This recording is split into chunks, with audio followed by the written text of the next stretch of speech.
Γιατί βλέπετε τα media δεν αρκούν. Γι' αυτό αρχίζουν να προσελκύονται και οι διανοούμενοι προς αυτό το μονοπάτι. Τα media δεν αρκούν, γιατί πια δεν είναι σε υπόλοιψη. Κανείς δεν τα διαβάζει πλέον. Έτσι.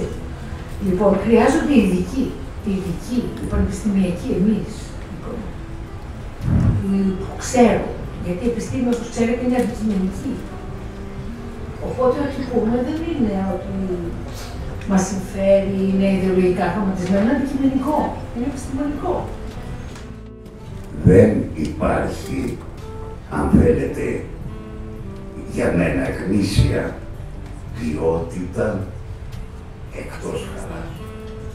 Θα μου πείτε αυτά έχουν σχέση με τη διανόηση. Βεβαίως έχουν σχέση.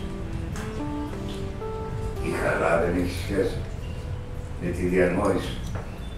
Πώς είναι δυνατόν ένας άνθρωπος που κατορθώνει μία σκέψη μέσα σε ένα 24ωρο δεν μπορεί ή δεν νιώθει ή δεν προκύπτει αναγκαστικά χαρούμενος?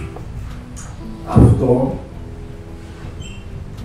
αν θέλετε, κατακλείδη, για μένα είναι η απάντηση στο ερώτημα για την τύχη της διανόησης. Οι άνθρωποι μπορεί να παραιτηθούν από τη διανόηση, εάν γίνεται, αλλά δεν μπορούν να παραιτηθούν ποτέ από το αίτημα της χαράς.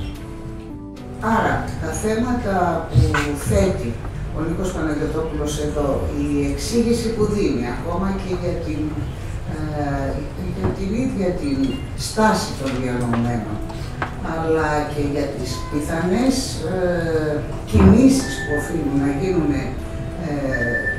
στο σήμερά μας, για μένα είναι ουσιώδη πράγματα, ακόμα και στο να αποκωδικοποιήσουμε γιατί δεν βλέπουμε ανθρώπους να μιλούν και γιατί δεν έχουμε αυτή την ποιότητα του δημοσίου λόγου στον τόπο μας.